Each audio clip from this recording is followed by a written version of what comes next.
இந்த நிகழ்ச்சியில நாம பார்க்க போற படம் புரட்சி தலைவர் எம்ஜிஆரும் உலகநாயகன் கமல்ஹாசனும் இணைந்து நடித்த ஆனந்த ஜோதி திரைப்படத்தை பத்தி தான் பார்க்க போறோம்.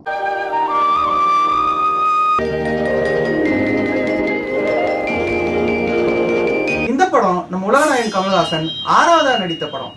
இந்த படம் ஜூலை மாசம் 5ஆம் தேதி 1963ஆம் ஆண்டு ரிலீஸ் ஆயிருக்கு அப்படின்னு விக்கிபீடியாலையும் IMDbலயும் சொல்றாங்க. ஆனா பிலிம் நியூஸ் ஆனந்தன் சார் வெளியிட்ட புக்ல பாத்தீங்கன்னா ஜூன் 28ஆம் தேதி ரிலீஸ் ஆயிருக்கு 1963ஆம் ஆண்டு அப்படின்னு போட்டிருக்கு. மூவி பஃப் வெப்சைட்லயும் இதே தான் போட்டிருக்கு. இதான கரெக்டான ரிலீஸ் டேட் நமக்கு தெரியல. சோ இந்த ரெண்டு டேட்ல ஏதோ ஒரு நாள் அது ரிலீஸ் ஆயிருக்குன்றது நமக்கு தெரியுது. இந்த படத்தை VN ரெட்டியும் ASA சாமியும் இயக்கியிருக்காங்க. இந்த படத்தை யார் எழுதுனா அப்படின்னு பார்த்தா ஜாவர் சீதாராமன் அவர்கள் தான் இந்த படத்தையும் எழுதியிருக்காரு. இந்த படத்தை PS வீரப்பா ப்ரொடியூஸ் பண்ணிருக்காரு. இந்த படத்தோட இசை யாருன்னு பாத்தீங்கன்னா திரு விஸ்வநாதன் மற்றும் ராமமூர்த்தி அவர்கள். இந்த படத்துல யார் யார் நடிச்சிருக்காங்க அப்படின்னு பார்த்தா புரட்சி தலைவர் எம்ஜிஆர் நடிச்சிருக்காரு, அப்புறம் தேவிகா மேடம் நடிச்சிருக்காங்க. இவங்களோட உலகநாயகன் கமல்ஹாசனோட 6வது படமா அவர் நடிச்சிருக்காரு. MR ராதா அவர்கள் மற்றும் அசோகன் அவர்கள், அதுக்கப்புறம் மனோரமா. இந்த படத்தோட ப்ரொடியூசரான PS வீரப்பா வில்லன் கேரக்டர் பண்ணிருக்காரு. இந்த கதாசிரியர் ஜாவர் சீதாராமன் அவர்களும் ஒரு ரோல் பண்ணிருக்காரு. இவர்களோட ராம்தாஸ் அவர்களும் நடிச்சிருக்காரு.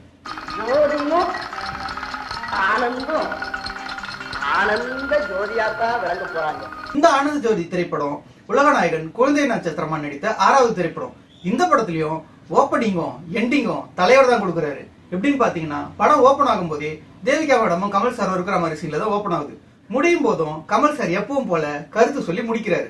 வலிமையற்ற தோழினாய் போ போ போ, கிளி பிடித்த நஞ்சினாய் போ போ போ, உறுதி கொண்ட நஞ்சினாய் வா வா வா, ஏறு போல் அலைனாய் வா வா வா. இவ்வாலு என்னடா இது வா வா வா போ போ போன்னு. ஆனந்த ஜோதி படத்தோட கதையை பத்தி பார்த்தோம்னா சஹஸ்ரமணன் சார் கிட்ட வந்து PS வீரப்பா மிரட்டுறாரு.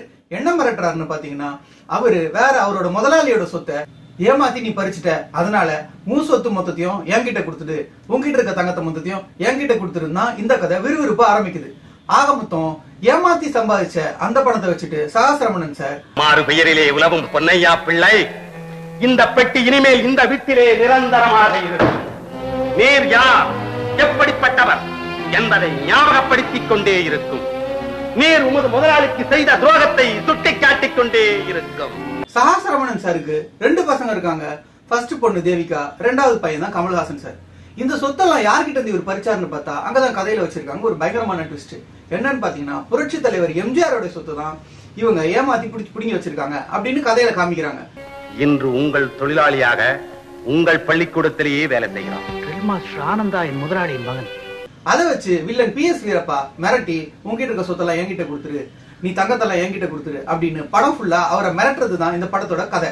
அதிலே எப்படி பிளே கொண்டு வராங்க அப்படின்றதுதான் இந்த படத்தோட சிறப்பம்சம். இப்படி பரபரப்பா போயிட்டு இருந்த இந்த கதை PS வீரப்பா வந்து மிரட்டுறாரு, இது என்ன ஆக போகுது இப்படின்னு ஒரு பக்கம் போயிட்டு இருக்குது. இன்னொரு பக்கம் கமல்ஹாசன் சார் தன்னுடைய அக்காவான தேவிகா கிட்ட எங்க மாஸ்டர் ட்ரில் மாஸ்டர் பயங்கரமான ஆள் தெரியுமா, அவர் எப்படிப்பட்டவர் தெரியுமா அப்படின்னு ரொம்ப பெருமையா பேசுறாரு. யாரா அந்த ட்ரில் மாஸ்டர் அப்படின்னு பார்த்தா அங்கதான் வச்சிருக்காங்க இன்ட்ரோடக்ஷன். என்னன்னு பார்த்தா ஒரு தாய் மக்கள் நாம் என்போ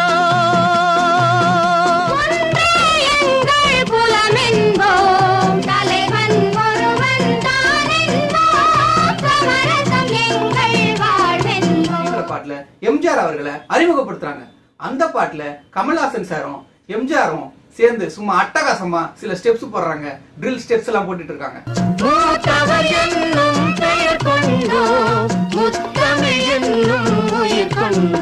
உன் ட்ரில் மாஸ்டர் பெரிய ஆளா அப்படின்னு இவங்களுக்குள்ள இருக்க போட்டியில தேவிகா மேடம் என்ன சொல்றாங்க, இது பாட்டாடா, உங்க மாஸ்டருக்கு வேற என்ன தெரியும், இப்படிதான் பாட தெரியும்.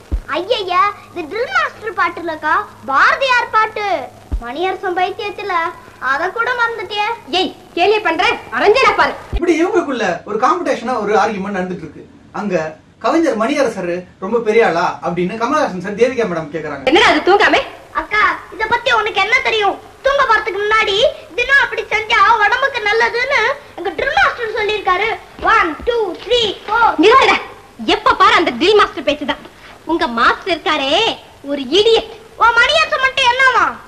அவர் ஒரு ஜீனியஸ். யாரா அந்த கவிஞர் மணியரசர் அப்படின்னு பார்த்தா அவரும் எம்ஜிஆர் சார் தான். எம்ஜிஆர் அவங்க கிட்ட கவிஞர் மணியரசா இருக்காரு, ஸ்கூல்ல ட்ரில் மாஸ்டர் ஆனந்தா இருக்காரு. இதுதான் கதையில அடுத்த ட்விஸ்ட்.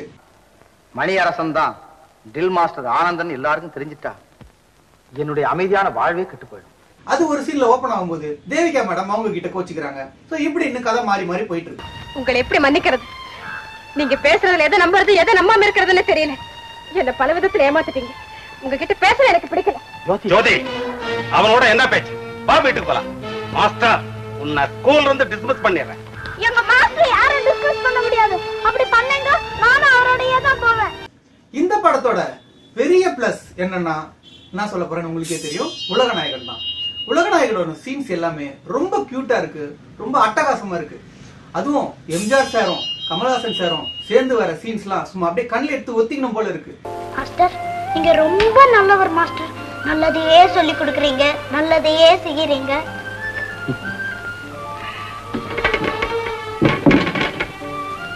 ஒரு சீனும் எமோஷனலா ரொம்ப சூப்பரா, அதாவது பார்த்து ரசிச்சுட்டே இருக்கணும் போல அந்த சீன்ஸ்லாம் இருக்கு. பாலு, எங்க அப்பா எவ்வளவோ சம்பாதிச்சாரு, அதெல்லாம் எப்படியோ போயிடுச்சு. எங்க அம்மா சொல்லி கொடுத்த நல்லதெல்லாம் மட்டும்தான் என் கூடவே இருக்குது. பாலு, நீயும் பெரியவங்க சொல்ற நல்லதையெல்லாம் மனசுல வச்சு அதபடியே நடக்கணும். அப்படியே செய்யற மாஸ்டர். ஒரு சீனியும் எம்ஜிஆர் சார் என்ன சொல்றாருன்னா, நீ இப்படிதான் இருக்கணும், நீ அப்படிதான் இருக்கணும், நீ இந்த நாட்டை காப்பாற்றணும், நீ இந்த நாட்டுக்காக இப்படி இருக்கணும்ட்டு அவரு இப்ப கமல் சார் என்னெல்லாம் பண்ணிட்டு இருக்காரோ அந்த அறிவுரைகளை அப்பவே போதிச்சிருக்காரு. ஓ, அப்பதான் எனக்கு தெரிஞ்சது விதை எம்ஜிஆர் போட்டது அப்படின்னு.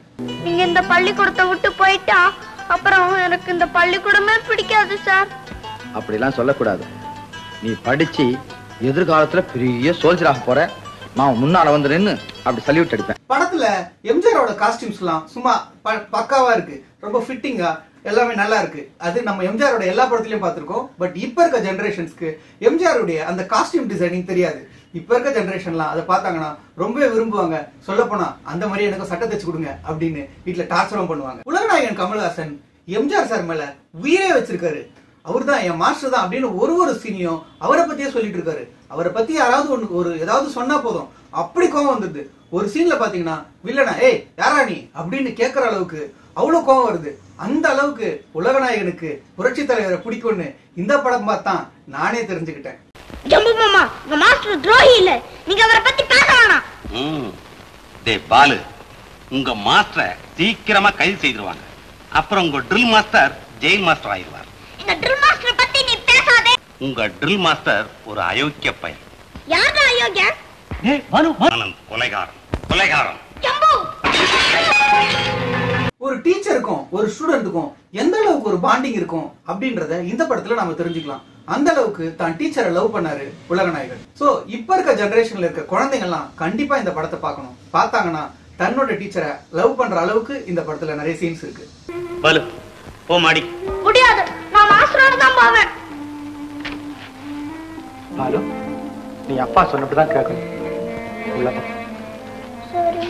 அடுத்து ஆனந்த ஜோதியோட காதல் பக்கத்தை பத்தி போகும். அதாவது எம்ஜிஆர் சாரும் தேவிகா மேடமும் லவ் பண்றாங்க. அவங்களோட லவ் சீன்ஸ்லாம் ரொம்பவே கியூட்டாவும் சைல்டிஷாவும் இருக்கு. எம்ஜிஆர் நடிக்கும்போது சும்மா குழந்தை மாதிரி நடிக்கிறாரு. என்னுடைய மனைவி சோனியா ஜெனிஃபர் இந்த படம் பார்த்துட்டு கொடுத்த ஃபீட்பேக் என்னன்னா, நான் ஜெமினி கணேசன் சார் படம் பார்த்திருக்கேன், சாவித்ரி மேடமும் ஜெமினி கணேசனும் ரொமான்டிக்கா ரொம்ப அப்படியே க்ளோஸா இருப்பாங்க. சிவாஜி சாரோட படம் பார்த்திருக்கேன், அவரோட லவ் சீன்ஸ்லாம் ரொம்ப மெச்சூர்டா இருக்கும். ஆனா இவரோட சீன்ஸ்லாம் ரொம்ப நல்லா இருந்துச்சு, ரொம்ப சைல்டிஷா குழந்தைத்தனமா இருந்துச்சு அப்படின்னு சொன்னாங்க. நான் ஆல்ரெடி எம்ஜிஆர் படங்கள் நிறைய பார்த்திருக்கேன், ஆனா அவங்க பார்த்தது இல்ல. அந்த மாதிரி நிறைய பேர் பார்க்காம இருக்கவங்க இந்த படம் பாத்தீங்கன்னா அந்த சைல்டிஷ் லவ்வ நீங்க பார்க்கலாம். நான் ஒரு இடியட், நீ ஒரு டிஸ்டில் இடியட் சொல்லிட்டோமே, ரொம்ப பொறுத்த நமக்கு.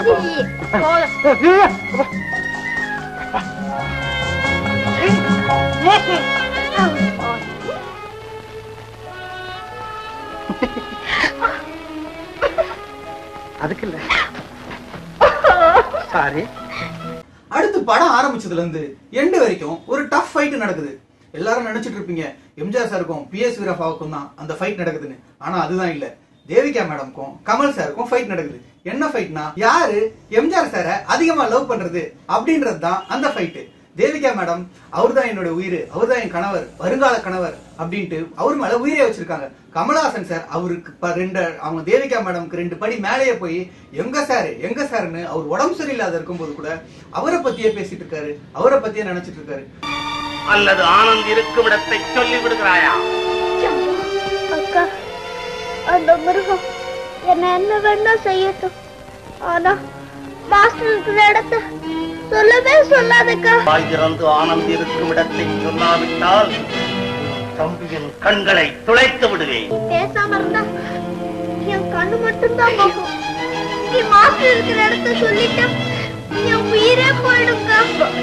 அதுக்கப்புறம் படத்தோட காமெடி சைட நம்ம பார்ப்போம். இந்த படத்துல இருக்க முக்கியமான பிளஸ் என்னன்னு பாத்தீங்கன்னா, எம்.ஆர். ராதாவை நாம வில்லனா தான் பார்த்திருப்போம். ஆனா இந்த படத்துல அவரை காமெடியனா பாக்குறோம். அதுவும் எப்பேற்பட்ட காமெடியன்னா, பெரியாரிசம் பேசுற ஒரு காமெடியன், தத்துவங்கள் எல்லாம் சும்மா அள்ளி தெரிக்கிறாரு. அதே மாதிரி எம்ஜிஆர் சாரும் எம்.ஆர். ராதா சாரும் வர சீன்ஸ் எல்லாம் ரொம்ப சேலஞ்சிங்கா இருக்கு. 2 பேரும் போட்டி நடிச்சிட்டு இருக்காங்க. அதுக்கப்புறம் அவர் நான் லைஃப்ல உண்மையே பேச மாட்டேன் போய் அப்படின்னு இருந்தவரை மனோரமா மேம் பேசிட்டு என்ன சொல்றாங்க, நீ அட்லீஸ்ட் ஒரு நாளைக்கு 1 மணி நேரமாவது உண்மையே பேசு அப்படின்னு சொல்றாங்க.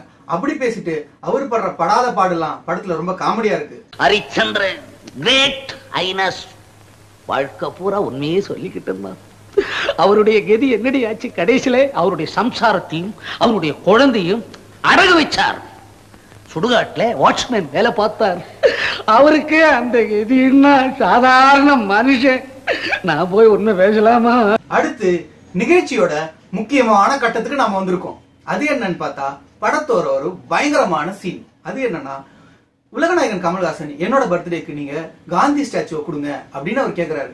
அந்த காந்தி ஸ்டாச்சுவை வாங்குறதுக்கு போறாரு எம்ஜிஆர். ஆனா அவர் மேல கொலைப்பட்டம் விழுந்ததுனால அவரை கொலைகாரன் ஊரெல்லாம் தேடுறாங்க. ஆனா அவர் அடிச்சு புடிச்சு எப்படியோ கஷ்டப்பட்டு அந்த காந்தி சிலையை வாங்கிட்டு வந்து கமல் சார் கிட்ட கொடுக்குற சீன் பார்க்கும்போது நம்ம கண்கள்லாம் குளமாயிடுது. அந்த அளவுக்கு அந்த சீனோட டைலாக்ஸும் அவங்க 2 பேரோட பர்ஃபார்மன்ஸும் ரொம்ப டச்சிங்கா இருந்துச்சு. காந்தியோடைய அந்த பாதைய கமல்ஹாசன் சார் ஏன் இவ்வளவு ஸ்ட்ராங்கா புடிச்சிட்டு இருக்காரு அப்படின்றத இந்த படம் பார்த்து நான் தெரிஞ்சுக்கிட்டேன்.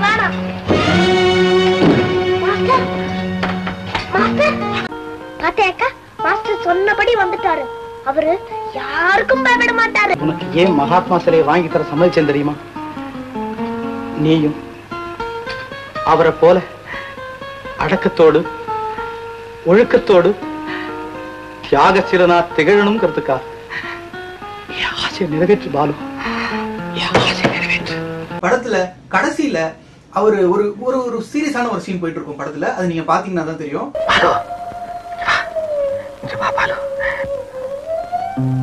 என்ன மாஸ்டர்? பாலு, அந்த மேல இருக்கிற ஜன்னல் வழியா நீ தப்பிச்சு போதியா? அப்பா அக்கா நீங்க எல்லாம் இங்க இருக்கும்போது உங்களை விட்டு நான் போக மாட்டேன் சார். அந்த சீன்ல அவர் சும்மா பூஸ்டா அந்த டைலாக் சொல்றாரு, நீ போ, நீ வருங்காலத்துல இப்படி வரணும் அப்படி வரணும்னு எம்ஜிஆர் சார் கமல்ஹாசன் சாரை பத்தி தூக்கி விடுறாரு ஒரு செவுத்து மேல. சோர்ந்துட்டியா? நிமிர்ந்து பாலு, கோழை ஆயிடாதே. எதிர்காலத்துல இந்த நாட்டுக்கு பல சேவை செய்ய வேண்டாமா? நாடு ஒண்ணு போக வேண்டாமா? பாலு, பாராட்டு சொல்ல வேண்டாமா? என் ஸ்டூடெண்ட் இல்லையா? என் மாணவன் இல்லையா நீ? படத்தோட ப்ரொடியூசரும் வில்லனுமான PS வீரப்பா இந்த படத்துல ஒரு மாடர்ன் டெக்னிக்கை யூஸ் பண்ணிருக்காரு. அது என்னன்னு பார்த்தா, அந்த காலத்திலே ஸ்மார்ட் வாட்சை யூஸ் பண்ணிருக்காங்க. வில்லனு அவரோட கேங்ல இருக்கவங்க கிட்ட பேச அந்த ஸ்மார்ட் வாட்ச் யூஸ் பண்ற சீனு. ஜெய் சிக்கம், ஜெய் சிக்கம். நான் தான் ஜம்பு பேசுறேன். 2 மணிக்கு குரல் கொள்வதிலே ஒரு படகு வரும். அதில் நமக்கு சரக்குகள் வரும். கொஞ்சம் கூட சரக்குகளை பெற்றுக் கொள்வோம். அப்போ சொல்லி நாடு இதுதான். அப்போ சொல்லி நான் பார்த்தது இல்லையே, எனக்கு தெரியாது. எப்ப வராது? பாடல்களை பத்தி பார்த்தா எல்லா பாடுமே சூப்பர் ஹிட் பாடல்கள். ஃபர்ஸ்ட் வந்த ஒரு தாய் மக்கள் நாம என்போம்.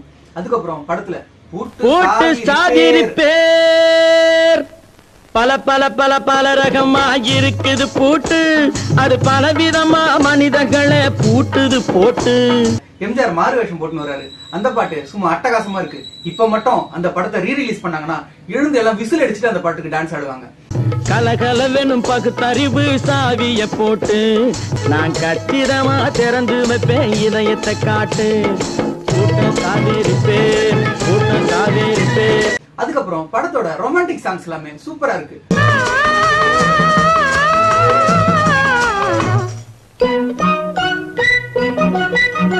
பனி இல்லாத மார்கழியா அப்படின்னு ஒரு பாட்டு. சரி, இந்த பாட்டு தான் இந்த படத்துல இருக்குன்னு பார்த்தா, பொய்யிலே பிறந்து பொய்யிலே வளர்ந்த புலவர் பெருமானே பெருமானே அப்படின்னு ஒரு பாட்டு இருக்கு. இந்த மாதிரி படத்துல நிறைய பாடல்கள் ரொம்ப சூப்பரா இருக்கு. நினைக்க தெரிந்த மனமே உனக்கு மறக்க தெரியாதா. புரட்சி தலைவர் எம்ஜிஆரோட ஒரு பாட்டும் ரொம்ப மீனிங்ஃபுல்லா இருக்கும், ஏகப்பட்ட கருத்து சொல்லும். பாமர ஜனங்களுக்கு புரியுற அளவுக்கு ஒரு பாட்டும் நெஞ்சில நிக்கிற மாதிரி அப்ப அவரு கொடுத்திருக்காரு.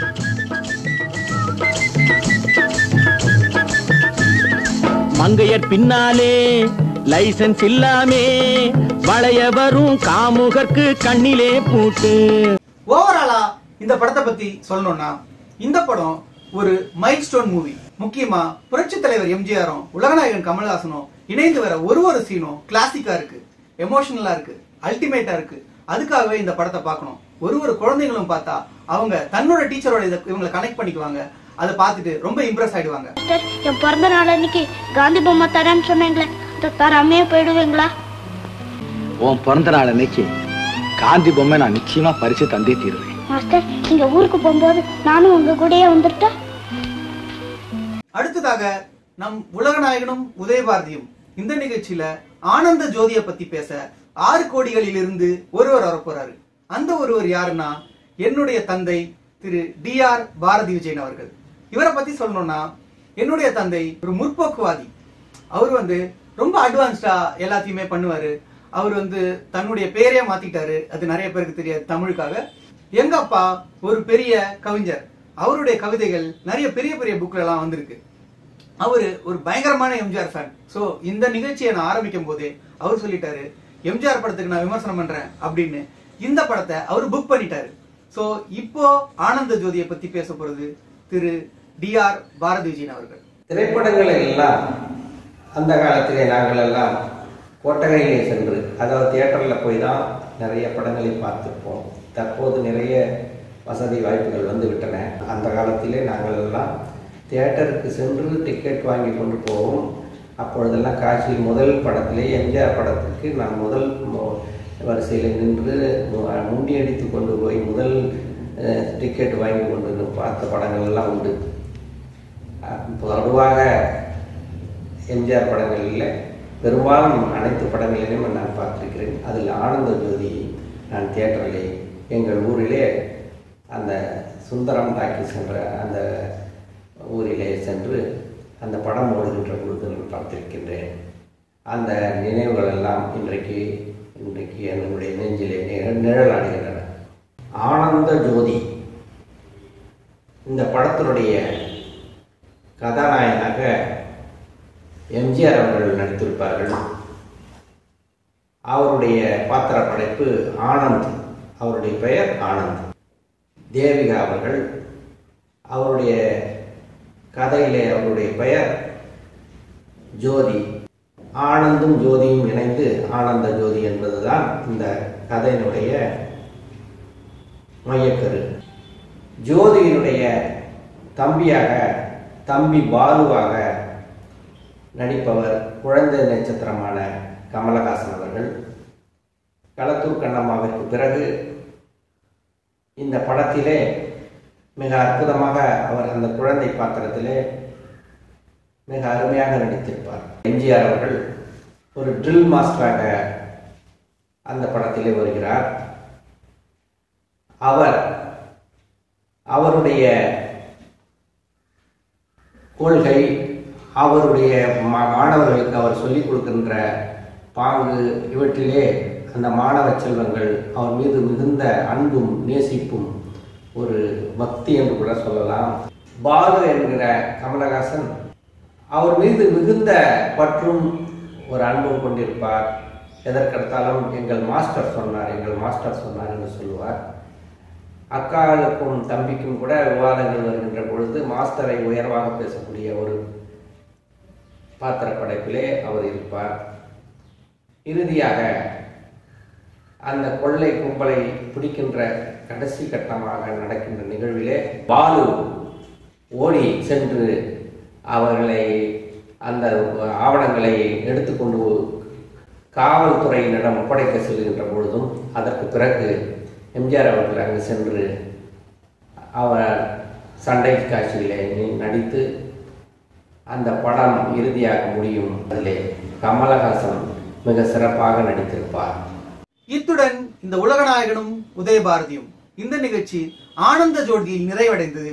அடுத்து மாணவன் திரைப்படத்தில் தொடரப்போகிறது. ஆனா மாணவன் திரைப்படம் உலகநாயகன் நடிச்ச 7வது திரைப்படம். ஆனா அதுல வந்தது ஒரு கௌரவ தோற்றம். சோ இது கணக்குல வருமா வராதா அப்படின்றதையெல்லாம் நான் அடுத்த வீடியோல சொல்றேன். சோ மாணவன் திரைப்படத்தில் நாம் மீண்டும் சந்திக்கலாம். நன்றி, வணக்கம்.